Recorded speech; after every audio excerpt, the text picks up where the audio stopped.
Good morning. पिछले video में हम लोग खनिज संसाधन पढ़ रहे हैं। खनिज संसाधन में आप लोगों को लोहा, तांबा, अब्रक, मैग्नीज, अयस्क के बारे में बताया था। वो लोग कहाँ कहाँ पाए जाते हैं, उसका उपयोग किसमें किया जाता है, इसका काम कैसे किया जाता है। तो ये हम लोगों ने पिछले वीडियो में पढ़ा और मुझे उम्मीद है कि आप लोगों ने उसको समझा और आप लोगों ने उसको समझा और उसको नोटबुक पर अपने शेयर कॉपी पर उसको लिखे होंगे आप लोग और उसको समझे होंगे। अब हम इसका अगला टॉपिक है बॉक्साइट। बॉक्साइट का उपयोग, तो बॉक्साइट देखिए, बॉक्साइट आप लोगों ने एल्युमिनियम देखा है। घर में एल्युमिनियम के बर्तन जो बनाए जाते हैं, सबसे अधिक एल्युमिनियम के बर्तन इस्तेमाल किए जाते हैं हम लोग के घर में खाना बनाने में। या एल्युमिनियम का तार देखते हैं, तार एल्युमिनियम का जो गया रहता है। तो एल्युमिनियम जो है वो बॉक्साइट से बनाया जाता है। एल्युमिनियम जो है वो बॉक्साइट नामक धातु से, बॉक्साइट नामक खनिज से वो पाया जाता है और उसी को कंपनी में जाकर एल्युमिनियम का निर्माण किया जाता है। और उस एल्युमिनियम से हम लोग कई प्रकार के बर्तन बनाने में, विद्युत उपकरण बनाने में, सीमेंट बनाने में, वायुयान बनाने में, इस तरह का उपयोग हम लोग बॉक्साइट से करते हैं। लेकिन एल्युमिनियम बनता है बॉक्साइट से, एल्युमिनियम का हम लोग उपयोग और उपयोग करते हैं। बॉक्साइट आप लोगों को गुजरात, झारखंड, छत्तीसगढ़, कर्नाटक, तमिलनाडु इत्यादि और भी राज्यों में, क्षेत्रों में बॉक्साइट पाया जाता है। बॉक्साइट विश्व में अमेरिका, रूस, जमैका यानी जिम्बाब्वे, इन क्षेत्रों में काफी अत्यधिक मात्रा में बॉक्साइट पाया जाता है। बॉक्साइट खनिज पाया जाता है, उसका उत्खनन होता है। लेकिन हमारे पूरे भारत में इन राज्यों में बॉक्साइट का उत्पादन होता है और इसका उपयोग इन सब कामों किया जाता है। बर्तन बनाने में सबसे अधिक हम लोग देखना, विद्युत उपकरण, तार बनाने में, सीमेंट और वायुयान यानी जहाज, हवाई जहाज वगैरह निर्माण में इस बॉक्साइट का, एल्युमिनियम का उपयोग करते हैं। इसके बाद है संसाधन संरक्षण, खनिज संरक्षण, खनिज संरक्षण,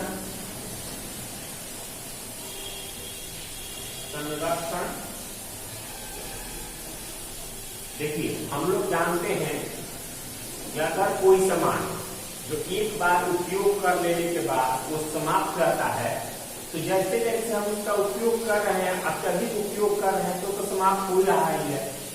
तो हमको तो चाहिए कि हम जितना जरूरत हो उतना ही उसका उपयोग करें।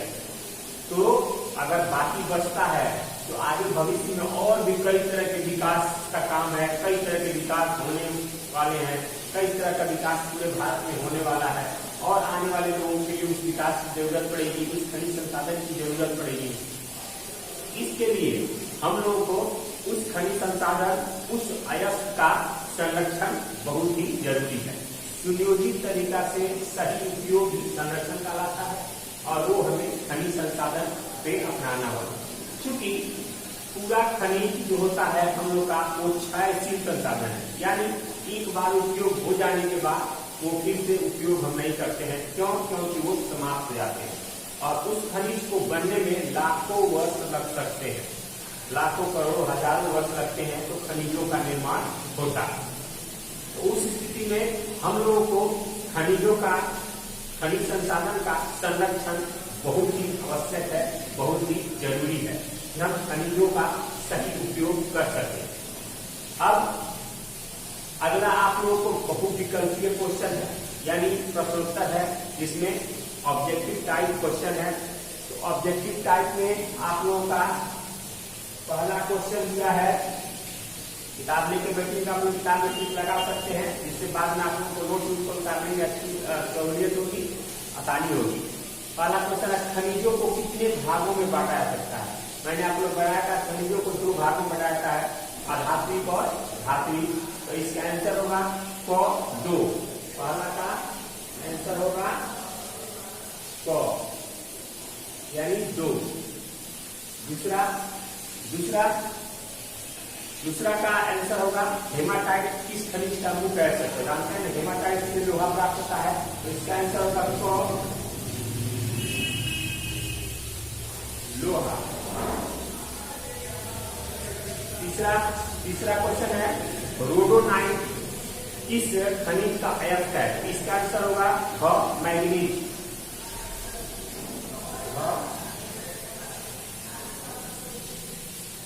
मैंगनीज। चौथा क्वेश्चन आप लोग का है एल्युमिनियम किस खनिज से प्राप्त होता है? मैं अभी आप लोग बताया था बॉक्साइट। इसका आंसर होगा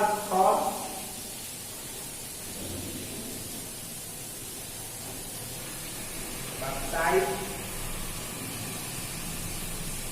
पांचवा आप लोग क्वेश्चन है बायोटाइट किस खनिज का प्रकार है? तो इसका उत्तर होगा अभ्रक।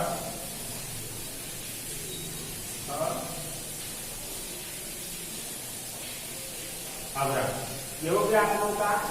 आगे दूसरा क्वेश्चन है आप लोगों का सही मिलान करें। सही मिलान करें। मिलान। तो इसमें आप लोगों का पहला है लोहा, दूसरा है मैंगनीज अभ्रक। मैंगनीज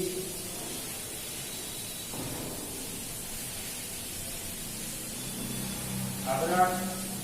चौथा है तांबा। और इधर दिया है दिया है बायोटाइट, कोबालाइट, बायोटाइट,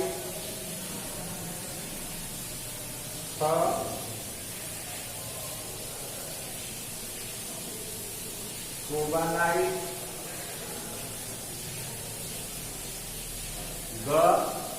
रोडोनाइट, हेमाटाइट। रोडोनाइट,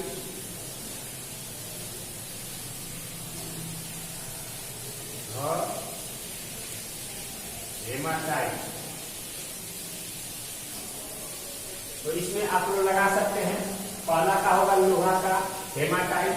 हम जानते हैं हेमाटाइट से लोहा का निर्माण होता है।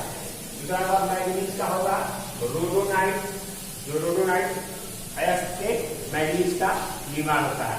दूसरा होगा अभ्रक का बायोटाइट। अभ्रक का होगा बायोटाइट।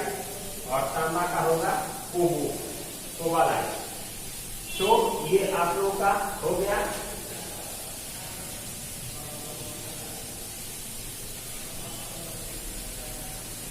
आप लोग देख सकते हैं, इससे आसानी होगा।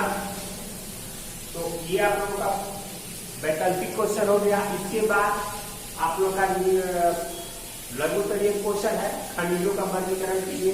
खनिजों का वर्गीकरण मैंने आप लोगों को बताया था। खनिज को दो भागों में बांटा गया है, धात्विक और अधात्विक। धात्विक को भी दो भागों में बांटा, अलौह धातु और लौह धातु। अधात्विक को भी दो भागों में बांटा गया है, कार्बनिक और अकार्बनिक। तो ये मैं आप लोगों को लिखवाया, आप लोग उसमें लिख सकते हैं। दूसरा है अयस्क किसे कहते हैं? मैंने बताया था कि वैसे पदार्थ जो कच्चे रूप में, शुद्ध रूप में जमीन के अंदर या चट्टानों में पाए जाते हैं, उन्हें अयस्क कहा जाता है। आप किताब का सहारा ले सकते हैं, किताब से देख के लिख सकते हैं। मैंगनीज का क्या क्या उपयोग हो सकता है? मैंने मैंगनीज का उपयोग आप लोगों को बताया था। मैंगनीज का क्या क्या उपयोग होता है? बॉक्साइट। भारत में अभ्रक उत्पादक क्षेत्रों के बारे में लिखिए। तो अभ्रक मैंने बताया था, भारत में बिहार सबसे ज्यादा अभ्रक का उत्पादन करता है। इसका झारखंड और भी राज्यों में अभ्रक का, तमिलनाडु, हिमाचल प्रदेश में झारखंड का अभ्रक का उत्पादन किया जाता है। उसका बॉक्साइट से क्या क्या होते हैं? बॉक्साइट का उपयोग मैंने अभी आप लोगों को बताया था। बॉक्साइट से एल्यूमिनियम बनाया जाता है। एल्यूमिनियम का उपयोग हम लोग बर्तन बनाने में, विद्युत उपकरण बनाने में, सीमेंट में, वायुयान में आदि में करते हैं। तो ये मैंने आप लोग बताया है। ये आप लोग पिछला वीडियो देख के लिख सकते हैं, कर सकते हैं, या आप लोग किताब का सहारा ले सकते हैं। इसके बाद है भारत के लौह अयस्क के उत्पादक क्षेत्रों में को लिखिए। तो आप भारत के लौह अयस्क क्षेत्र किताब से देख के लिख सकते हैं। इन सारे क्वेश्चन का मैंने आंसर अपने पिछले वीडियो में बताया। आप पूरा वीडियो देख के लिख सकते हैं, या आप किताब का सहारा लीजिए, वीडियो देखिए, किताब साथ रखिए और उससे देखकर आप नोट बनाइए। आपको सहूलियत होगी, आसानी होगी पढ़ने में। सावधानी से आप लोग इसको लिख सकते हैं, आसानी से लिख सकते हैं और समझ सकते हैं। ये चैप्टर समाप्त हो गया आप लोगों का। अगला चैप्टर आप लोगों का ऊर्जा संसाधन यानी शक्ति संसाधन, ऊर्जा एनर्जी, शक्ति संसाधन के बारे में हम लोग आगे पढ़ेंगे, अगले वीडियो में पढ़ेंगे। इस वीडियो में आप लोगों का ये समाप्त हो गया है और आप लोग इसको बढ़िया से नोट्स बनाइएगा। नोट्स में सारे क्वेश्चन आंसर को आप बढ़िया से लिखिएगा और समझिएगा। धन्यवाद।